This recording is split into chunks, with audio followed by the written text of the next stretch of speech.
Hi, everyone.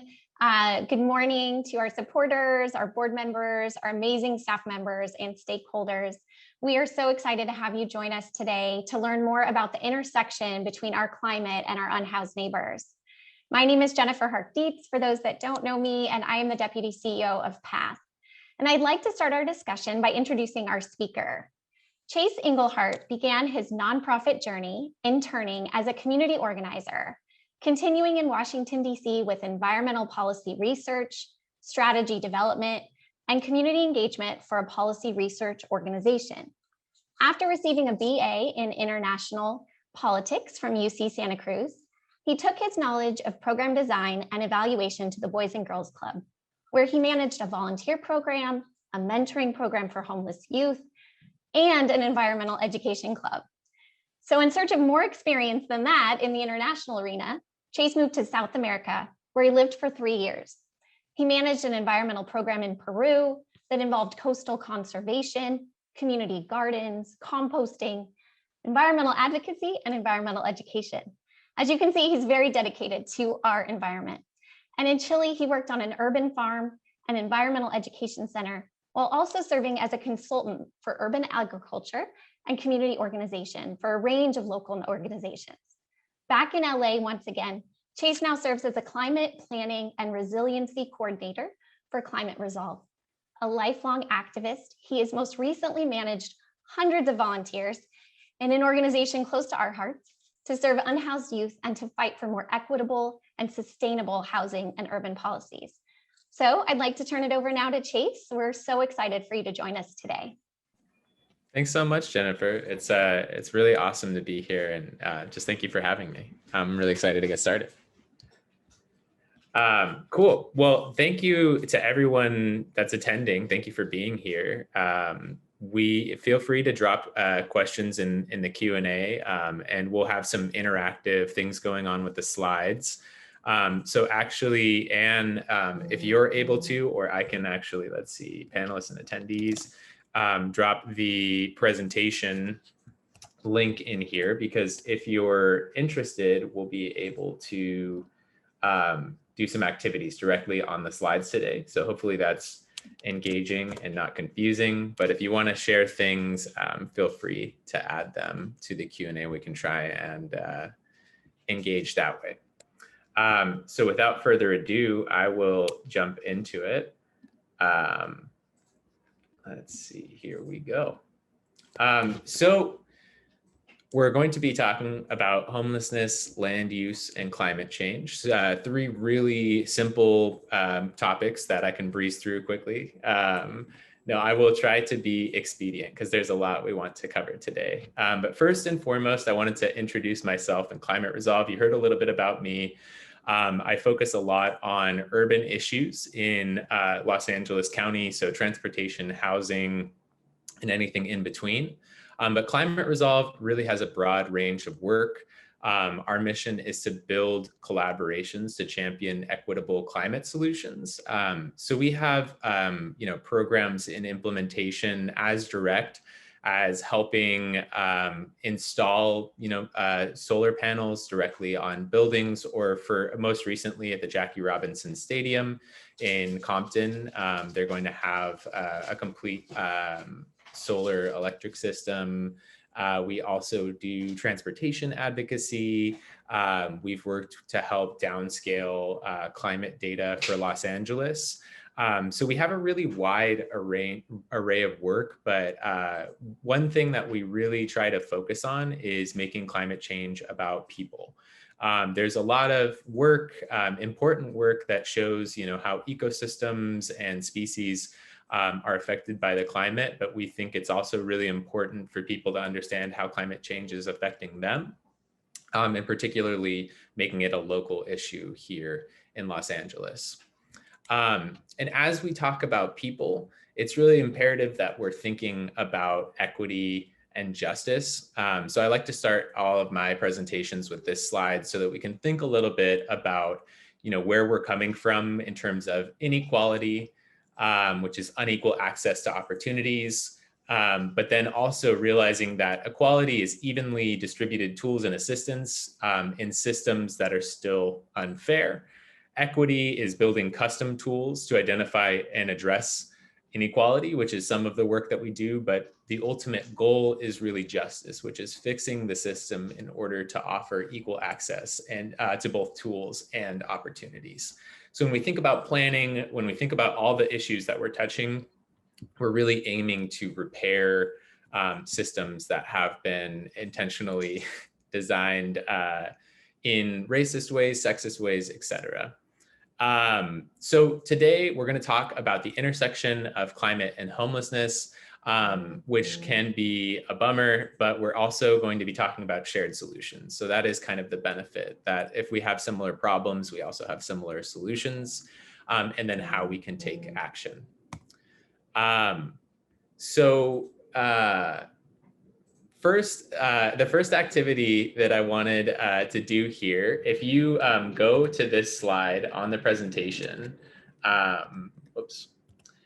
you can actually drag these little dots over and rate your knowledge of housing and land use policy. So how comfortable are you from 1 to 5, 1 being the least comfortable, 5 being the most, with your knowledge of housing and land use? So I'll show you on my screen. You can just grab one of these dots and then drag it over here.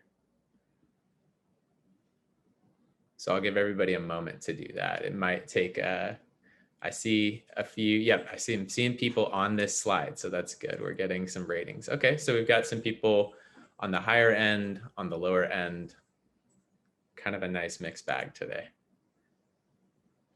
Okay, cool. Well, to benefit the folks that feel like they don't know as much, I'll try to take my time explaining things, and hopefully the folks that know a little bit more can bear with me here. Great, so we're gonna keep pressing on.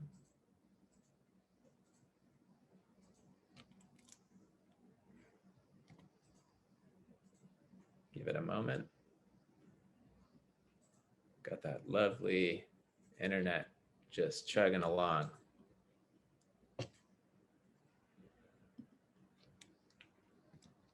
Oh boy.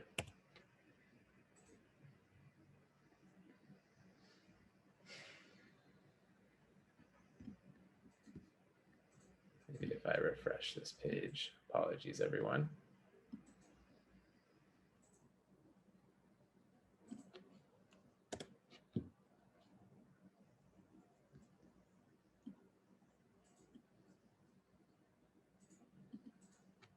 There we go. Okay.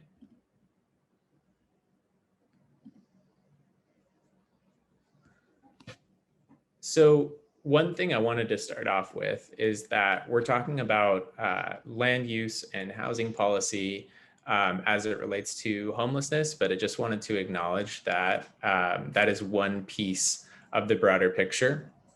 So, you know, we have a whole lot of issues around housing beyond zoning. There are renter protections, approval processes, acquisition of public land or land in general. And then there are all of these other issues that affect homelessness, like carceral systems, wage inequality, et cetera. So just wanted to acknowledge that we're tackling a really, really big problem. And this is one sort of core key component of it. So as we talk about housing and homelessness, I have some resources here from the California Housing Partnership and the California State Legislative Analyst's Office. But in California, you can see we have lagged behind in the construction of housing for a very long time, right? This is an issue that is decades in the making. That black line is the California coast as compared to the rest of the United States. So we're really building a lot less housing here in particular, right? Housing has become more expensive across the country, but it certainly squeezed a lot of people here. And we can see that on the right, where we see renter households and the availability of housing, right? So on the left here, we can see extremely low income and very low income renters. And on the right, we can see affordable and available rental homes. And so as you can see, the shortage, that shortfall in gray is what's missing. So we've really seen a compression of that naturally occurring affordable housing as it's gotten more expensive. It's out of reach to more and more Californians. And low-income households face the highest risk of housing instability and homelessness. And in California, that's 1.5 million low-income people, right? So we're really talking about a lot of folks hanging on by their fingertips. So why does a climate organization care about housing? Why do we care about land use? And I'll circle back to say at our original introduction is that we care about people, right? And so housing instability and climate change affects people. And so if you are unhoused, you're disproportionately exposed to all of these different conditions. So not to get too apocalyptic here, but I want to do a quick crash course on climate impacts in California. So the things that are projected to change or have changed already are heat, where we'll see some areas like the San Fernando Valley, for example, of Los Angeles, that will be seeing more than 90 days a year above 95 degrees. Extreme heat is a huge public health issue. It kills more Americans than any other weather-related event in the United States. Air quality is actually related to heat. If you live in LA, then you probably know this or have noticed that the smog gets a lot worse when it gets hotter. It reacts to the heat, pollutants react to heat and can become smog. And so that is a related issue. Wildfire, if people think back just to last summer, we can see and think about how wildfires have increased in scale and intensity over time. And then drought and extreme precipitation. Drought has been making headlines. The governor just asked everyone to cut their water use by 15%. But with precipitation, what we're going to see is swings. So when it does rain, it's going to rain much harder than we're used to. And then it is not going to rain for longer periods of time, which means that we are going to have trouble capturing water when it comes down. And we're going to be more prone to things like flooding. Finally, sea level rise. So sea level rise is anticipated to increase pretty substantially across the century, with smaller increases by 2050 and then much larger increases by 2100. And that is dependent on a lot of different factors. So I won't get into where we're talking about since we're thinking quite broadly. But as we're thinking about how the climate affects people, we also have to understand how it disproportionately affects people of color. There are a lot of systems and policies and structures that have been put in place very intentionally to segregate communities. Things like the construction of freeways, demolishing entire neighborhoods, mostly majority Black neighborhoods in Los Angeles, and then redlining, denying people access to homes. And this issue cuts across climate and homelessness, right? This is something in Los Angeles where we see over 43% of unhoused people being Black, even though Black folks only make up 8% of the population. In climate, we see people of color disproportionately exposed to pollution and heat. These are both maps of LA. On the left, we actually can see exposure to pollution on Cal and Virus Green. And we can see, if you're familiar with Los Angeles, in communities of color, here in the Southeast area, closer to downtown South Los Angeles, people are much more exposed to all different kinds of pollution than, say, in the coastal areas like Redondo Beach, Santa Monica, Venice. And the same is true for tree canopy and exposure to heat, which is what we're looking at on the right here. Those little green dots represent our tree canopy in Los Angeles. And then the heat map is showing surface temperatures.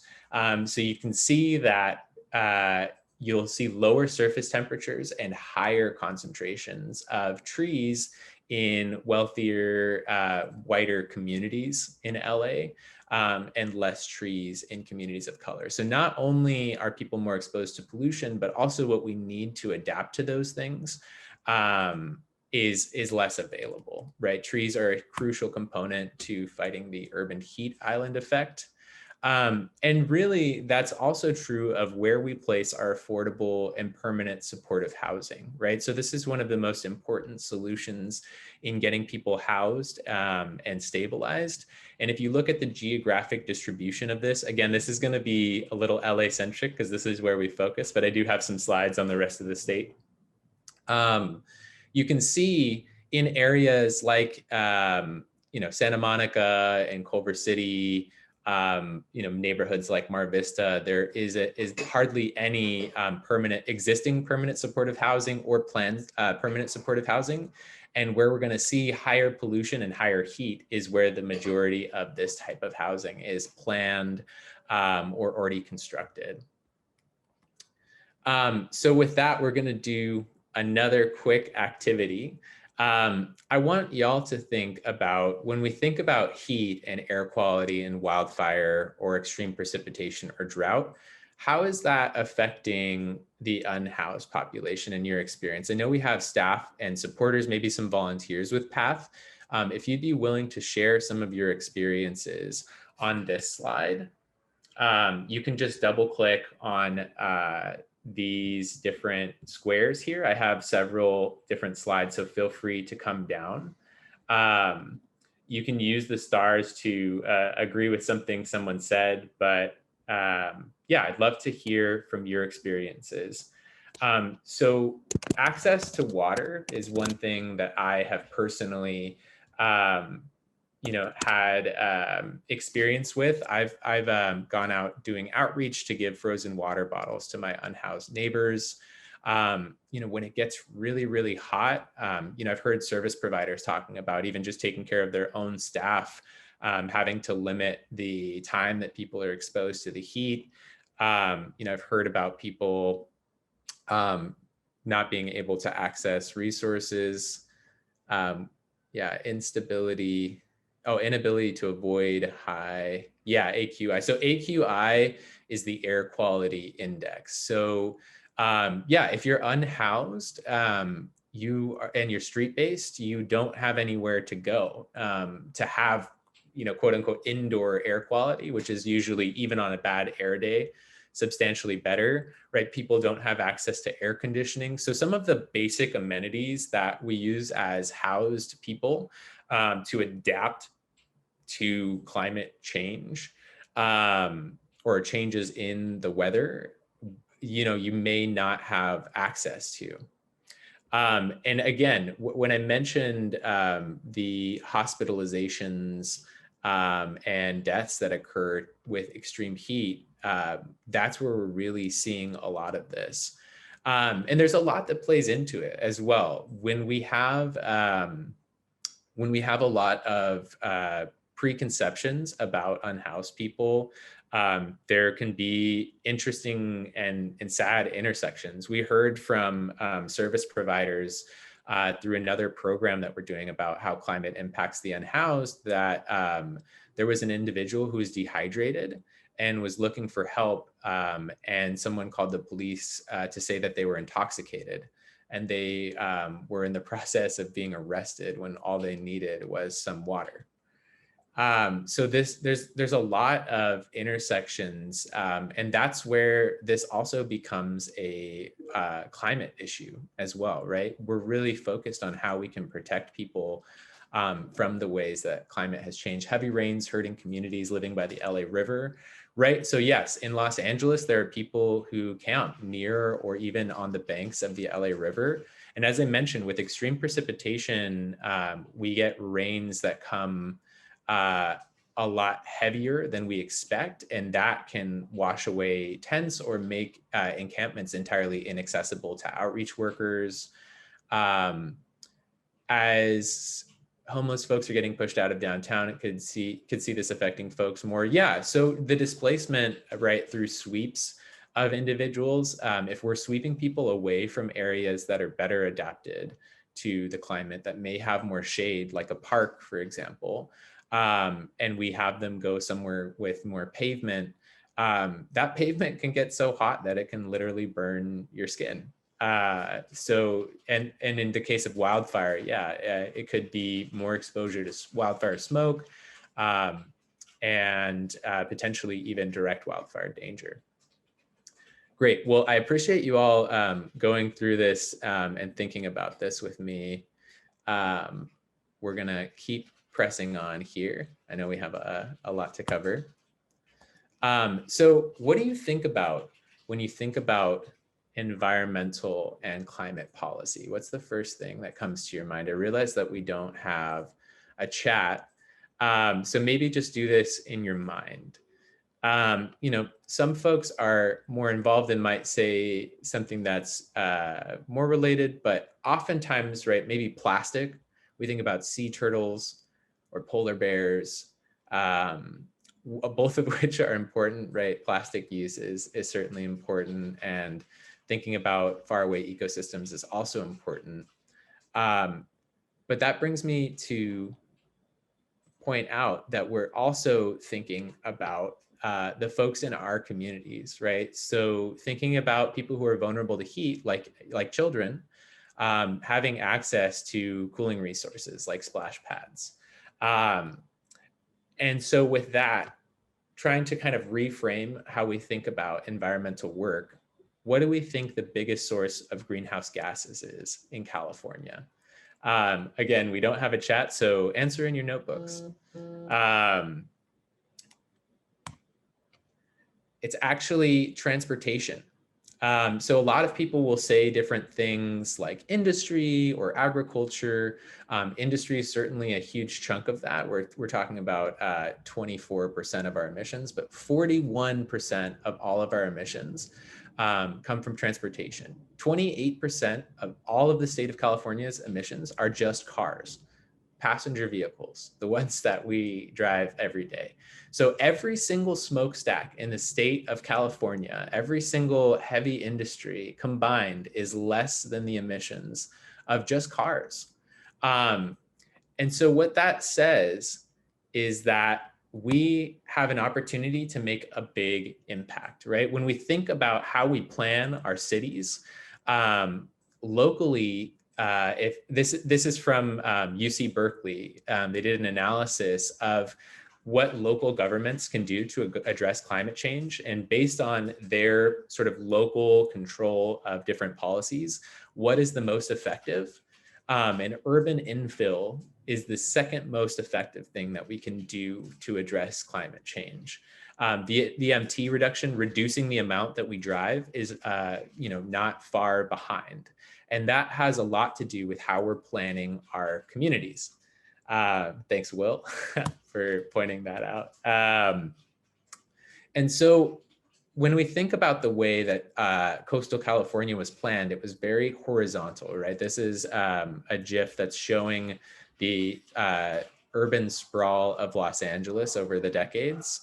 And the results are pretty clear, right? The more that you have to drive places, the more cars are on the road, the more traffic and emissions that we're going to see. So what does housing policy have to do with that?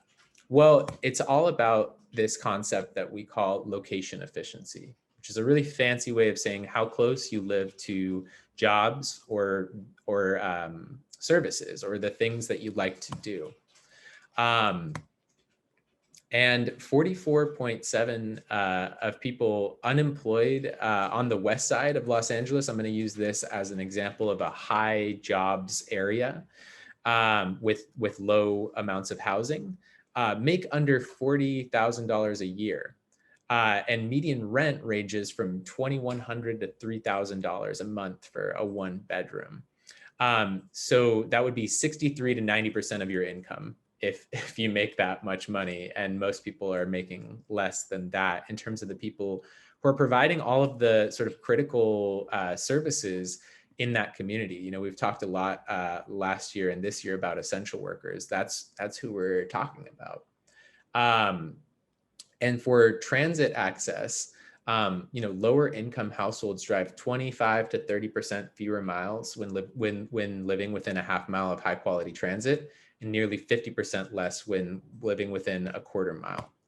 And when we think about higher income groups, we see a really, really huge reduction in the amount people are driving. Even if they still drive, we see 16.8 fewer miles per day when living within a half mile of something like a subway system or light rail.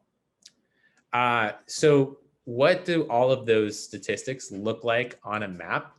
Again, taking the west side of Los Angeles as an example, in green here, we can see where people who live on the west side work. And it's mostly on the west side. We would say that these people are pretty location efficient. They don't need to drive too far. In the lighter green, we see that small amounts of people go throughout the county and sometimes to other counties to work. And then on the right, we can see where people who work on the west side live.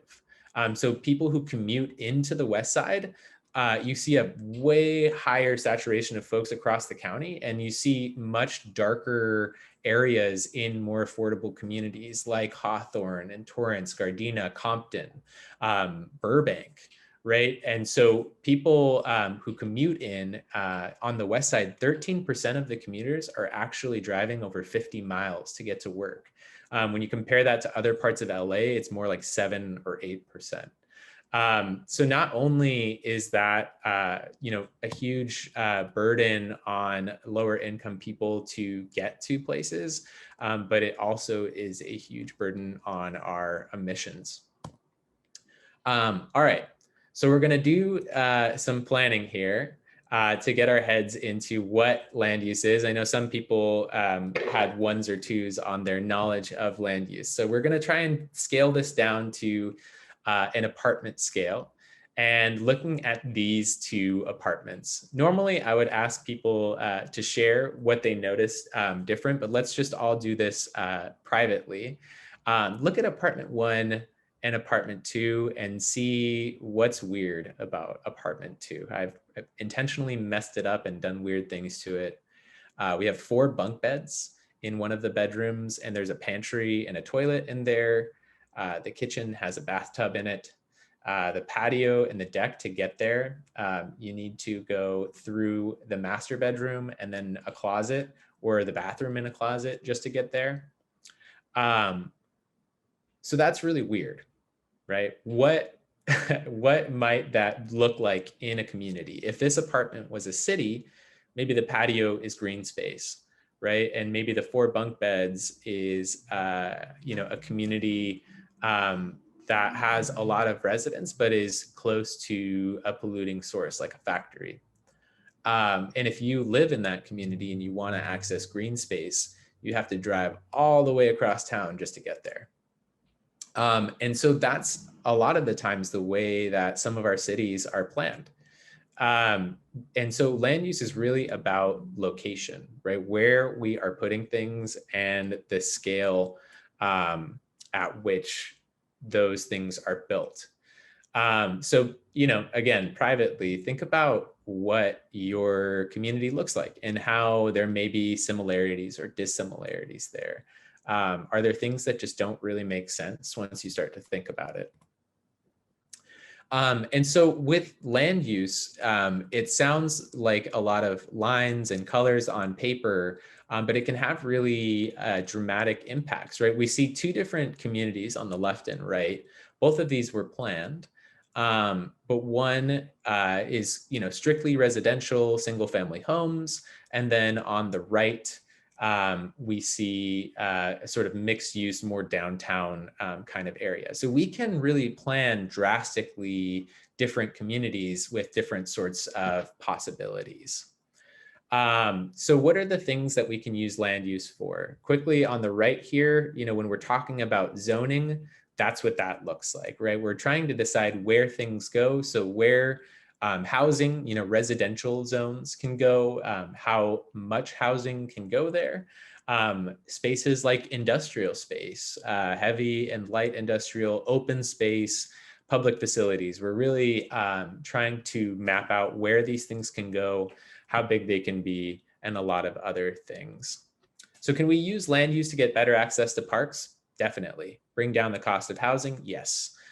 Make places nicer and safer to walk around in? Definitely can do that as well. Can we guarantee a wide variety of burrito places in your neighborhood? No, we cannot be that specific, right? We can't take a parcel of land and say it must be a very specific type of store because more than likely we'll have a vacant lot there. So we can be a little bit more generalized in our approach. And I say this hopefully to build our capacity to weigh in on planning processes and give better feedback. So the reason that zoning can be so important is because there are a lot of different issues that cross over with it. Single family zoning has been in the news a lot.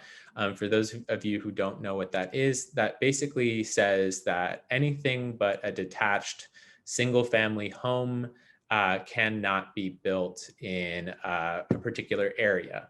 Right. So in LA, in these yellow sections on the west side, we see those are areas where you can build a detached single family home or nothing. And what you see in these little icons here are where there are planned or current light rail stations. So high quality transportation available. And the reason this is important is a lot of urban policy right now allows affordable housing developments, permanent supportive housing developments to include more units or do things like reduce the amount of required parking in these spaces. But in LA, you have to have a base unit of 5. You have to be able to build at least 5 units of housing on a plot of land as written in the code to be able to realize those benefits. And so what you see the overlap here with all of these areas with yellow that fall into those circles, this huge densely populated area of single family zoning is actually the second largest job center in Los Angeles. And all of that is excluded from this affordable housing program. On top of that, it just increases the cost of land. And this isn't something unique to LA, but in pink here, we see all of the land that is zoned for single family housing. It's a lot. Here are San Diego. Sorry, San Diego's a little light there, but hopefully you can see that okay. And then the Bay Area. So in California, particularly coastal California, we have a lot of single family zoning, which means that we can't build other types of housing that traditionally are more affordable to lower income folks. On top of that, in a lot of places, we're actually losing housing. So on the west side, we've had a small net gain of housing, but in certain areas, we've actually lost a lot of housing. On the orange and red blotches here, we can see that those are areas that have actually sort of downsized. The population on the west side has actually decreased, where in areas like Compton and Hawthorne, we see increasing populations. And so what this does as well is it can accelerate gentrification as somewhat affordable housing in higher income areas becomes less affordable. So in Venice, for example, there's a neighborhood called Oakwood that was a historically Black neighborhood that had a lot of small apartment buildings, five units, 6 units, sometimes 2 or 3. A lot of those units getting demolished for single family homes. And so that's kind of what you're seeing visualized in a lot of these spaces. And then as we have higher income folks trying to find somewhere where to live, where they may not be high income, they're moving to areas close to Highland Park or other communities. I know this is very LA specific, so if you're not familiar with LA, I do apologize. So I've given everyone a lot of problems to think about. But we also have a lot of opportunities, right? As housing becomes more expensive, as the climate threatens our unhoused neighbors, we have a lot of shared solutions. So in terms of trying to reduce our emissions, that ties really nicely in with the the homeless policy of housing first, right? So trying to get people into housing. Housing affordability is going to be one of the greatest ways. I mentioned urban infill is going to be one of the greatest ways that we can get people into housing, but also reduce our emissions in urban centers. So we have a lot of different options. Social housing is a concept that's used in areas like Singapore and Vienna that are sort of mixed income housing developments. And there is a pilot that's set to launch in Los Angeles for that. And then on the right, you can see traditional nonprofit affordable housing. And again, in land use planning, this is where we can really advocate for adding additional benefits and bringing down the cost of building this type of housing. PATH is one of the organizations that does build and operate this kind of housing. And then we also have, typologies of housing, like this is a sixplex, I believe in Mid-City in Los Angeles. But we have, smaller scale, lower density buildings that can accommodate more families that are a lot cheaper than just one home on a plot of land. And then finally, we also have housing that's tied to services like permanent supportive housing. This is Safe Place for Youth's planned development on Lincoln Boulevard that will house young people and seniors who were experiencing homelessness. And this program in particular is benefiting from transit-oriented communities, which is the program I mentioned a few slides back. This wasn't zoned single family, and so it was able to be built along Lincoln Boulevard here. So two quick concepts to cover here that weren't covered on the previous slide. That program is known as inclusionary zoning, or some people call it value capture. And the core concept there, and this is something that we can do with zoning, is if we are allowing a building legally to be a certain size, just on paper, doesn't matter who you are or what you're doing, this is what is allowed to be built. If somebody is guaranteeing that they're going to include a certain number of affordable units, so in these blue squares here, we can say these are affordable units, then we're willing to increase the available space of that building. So it's almost like a transfer of vertical space, right, for affordable housing. And what that does is land can be really expensive in California, as I'm sure no one's surprised to hear. And so if somebody is already developing a building of a certain size and we allow them to increase the size of that building, we can really scale out the amount of affordable housing that's there. One other really powerful tool that you could do your own presentation about, but I encourage people to research a little bit, are community land trusts. In a nutshell, a nonprofit organization or a community organization can start to what's called bank land. They purchase land and they lease just the land to people, and they allow the tenants to actually own the homes that are on top of it. If people are familiar with the cooperative structure on the East Coast of an apartment building, it's similar to this, but the concept is that you own the unit that you are in, and there are limitations on how much you can sell it for. And so that helps you build wealth and kind of have upward economic mobility, but to the extent that it sort of slightly decommodifies the housing market, so that people aren't flipping homes and selling them for much more, and allows this sort of entire community to stay permanently affordable. So I know I covered a lot there on housing. Housing is its whole own topic, but quickly wanted to talk about climate impacts and protecting unsheltered Californians.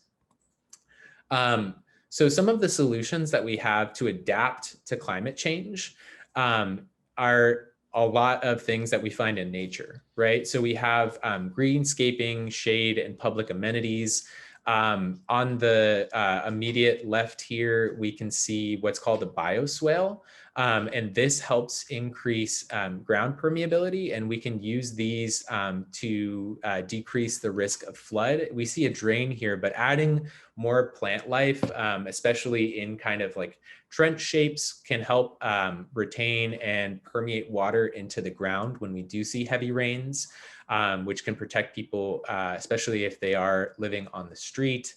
On the right, we can see a tree. I hope folks are familiar with those. Trees and other shade structures can actually reduce surface temperatures up to 40 degrees. So having trees or, down here, a bus shelter, for example, can make a huge difference for somebody, especially when we see the intersection of older adults experiencing homelessness or folks with health issues. In LA, if you live here, and I'm sure in San Diego, maybe even in the Bay, if you're waiting for a bus and you transfer, you may have to wait 25 minutes. Well, waiting 25 minutes in 100-degree weather can really make the difference between heat stroke and being okay for people. And so obviously reducing headways of transit is one thing we can do to adapt to climate change, but even just something as simple as having a water fountain and shade can make a really fundamental difference to folks generally, but especially those who are unhoused and relying on that transportation. One last piece of technology that I want to cover is cool pavement. This is a slurry that actually increases the reflectivity of asphalt. And the reason that we would want to do that is that right now, when the sun beats down on asphalt, it absorbs all of that heat and then it releases it. So during the day, that means up to 5 degrees of increased heat. But at night, which is a really important time for us to recover from heat, is when we will actually feel up to 23 degrees of warming. And that's really when our bodies need to recover. And again, if you're sleeping out on the street, that is going to be felt a lot more intensely because you're going to be often right next to a road or a street. And so this is kind of how cool pavement works. You can see some measurements being taken here in Berkeley. That is in Celsius. So we have 58 degrees there, which is extremely hot, well over 100 degrees. And then it comes down to 41, which is just over 100 with the cool pavement. SR is the solar reflectance. So there are different types that are more or less reflective. And so we have a whole lot of ideas that I've thrown out to you, but if you want to make a difference in your community locally, there's a lot that you can do. This is a tool that organizers use called power mapping, and I recommend it when you're thinking about running a broader campaign, and it's about thinking about who in your community has power and where they stand based on what you're trying to do. Right? So you're going to map them on the left or right based on how much they support your ideas, and then up and down based on how powerful they are. So it's really about moving people up in this section over to the right, and then sometimes moving people around this area to sort of neutralize opposition. So it can be a really powerful tool in building community. And the more you involve the people that you're working with in this process, so if you're in a leadership position and you're thinking about these things, if you involve your staff or volunteers in this process, you can get a lot more buy-in. So at the state level, I don't want to overwhelm people, but there are a lot of housing bills always going on. So, don't let the sheer volume sway you. Try and maybe if you're new to the idea, pick a few bills and track them. Get to know your local representatives and try and influence this legislation. State legislation can be a lot more difficult, but it also, of course, has sort of higher rewards when it goes through. And at the local government level, this is where Climate Resolve has been really involved. And if you don't mind dropping the climateplans.la Let's do the West Side one in the chat so people can get an example. We actually have an action alert for the West Side, but we've been involved in the community plan update process in Los Angeles, which again has a lot to do with land use. But Los Angeles is certainly not the only place in California that's doing that. Here, San Diego has a general plan, as does South San Francisco, Oakland, Alameda County in general. And so all of these planning processes have a big impact on housing and homelessness. So getting involved in these processes is really, really important. And hopefully, this presentation has at least allowed you to dip your feet into understanding what these things cover. Budgets are also a huge thing, right? So where we are putting our money is another way to advocate for these things, whether that's to build resilience to climate change for unhoused folks, to fund affordable housing. And then, of course, agencies themselves have different policies. What we at Climate Resolve have found and like about land use planning is that it involves other agencies. So if we're talking about parks in the community plan, that's an opportunity to loop in the Rec and Parks Department and talk to them about the engagement that's going on with the community and the priorities that are being pushed for. So it sort of opens the floor for more community engagement. And then finally, there's direct action and base building. These Moms for All, this was last year, were unhoused mothers who actually occupied vacant homes in Oakland, and now have partnered with a nonprofit to acquire those homes so that they can become housed. You don't always have to take direct action this drastic, but thinking about organizing in your workspace and doing something as simple as pushing for more political education can really make a difference, so that you're more familiar, say, with the community plan update in your community. So direct organizing is certainly a powerful tool to influence different policy decisions. So with that, I'll hand it back over to Zach for the Q&A. Thank you, Chase. Excellent. I think I've seen this maybe 3 or 4 times now, but I always learn something new. So I appreciate you joining us today. And I do think we have a couple of questions here. I should real quickly introduce myself, Zach Schlegel. I'm the Senior Director of Public Policy here at PATH.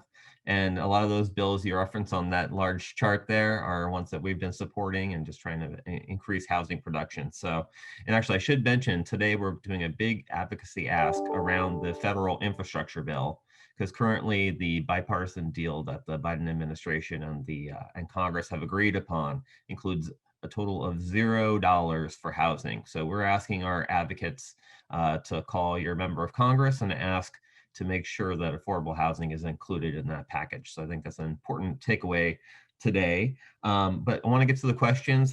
Someone asked about your thoughts on Life Arc, which was a winner of LA County's Housing Solutions Grant. Yeah, and I'm sorry to disappoint there. I don't know if you'd like to give your, whoever asked that, if they want to give their short summary of what that is. But I'm actually not familiar with the project. Okay, we will let him respond, and I'll ask the next question that came from one of my colleagues here at PATH, Gabby.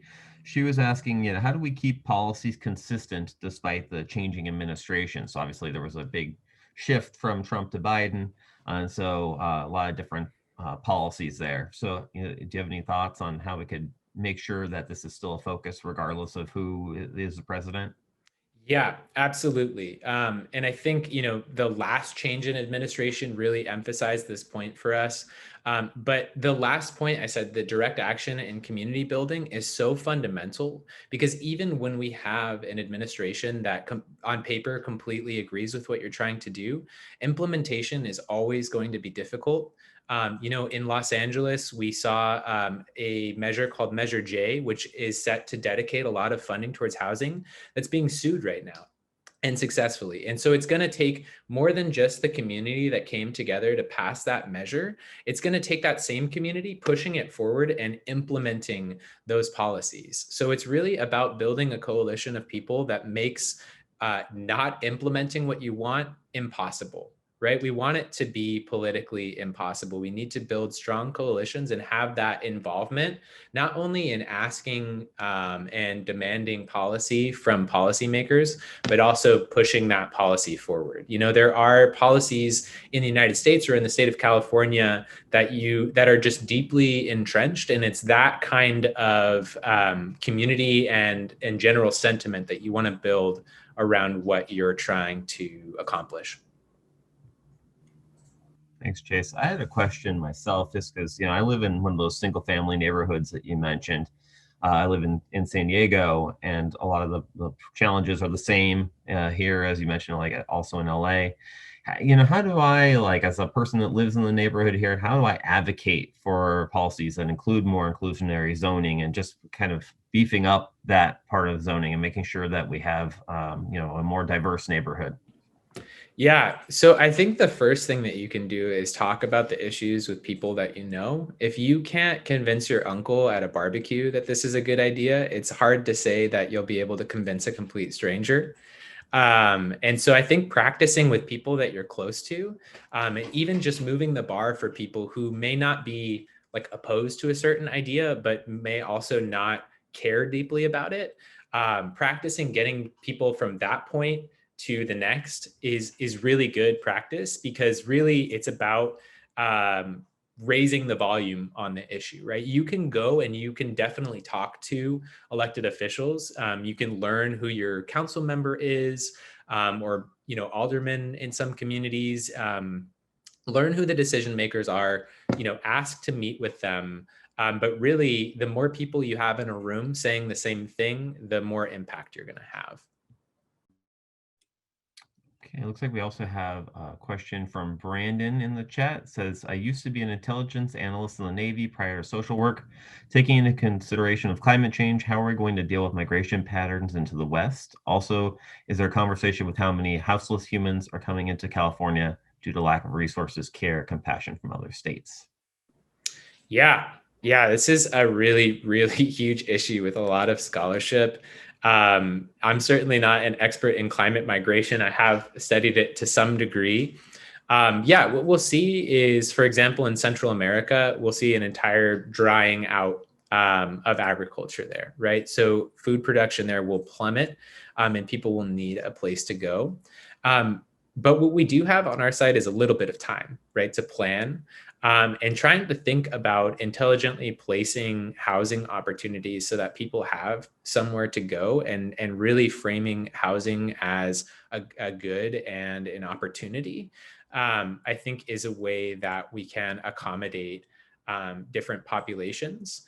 But yeah, it's certainly interesting to see the way that intersects, especially in coastal California, where we see people who are a lot more liberally minded, who would oppose really harsh immigration policies, not willing to accommodate housing for folks that are affected by these things. To your point about the people coming in from different states, what you'll actually find is that most unhoused people in California are from California, or at least have been living here for decades. So it is something to think about. But when we're thinking about those political lines, yeah, we certainly want people taking care of folks in their communities. But I don't know at least at scale, to the extent that we need to think too much about that, especially when we can't, as Californians, we don't have much say over what people do in Texas or Oklahoma, for example. Chase, thank you again for being with us. It's always good to see you. I'm looking forward to actually meeting you in person one of these days, thanking you with a beer or something along those lines. But really appreciate your time today. And I don't want to kick it back to Jennifer Hart-Dietz, our executive director. Thanks for having me. Yes, another huge shout out to Chase. And Carlos is actually going to show some slides around how can we all be involved in helping our unhoused neighbors with this heat. Many of you have probably been following the news. We're supposed to have record-breaking heat this week and this weekend. And we know that there's no respite for folks who are out on the street. So these are some ways that we can help folks stay cool.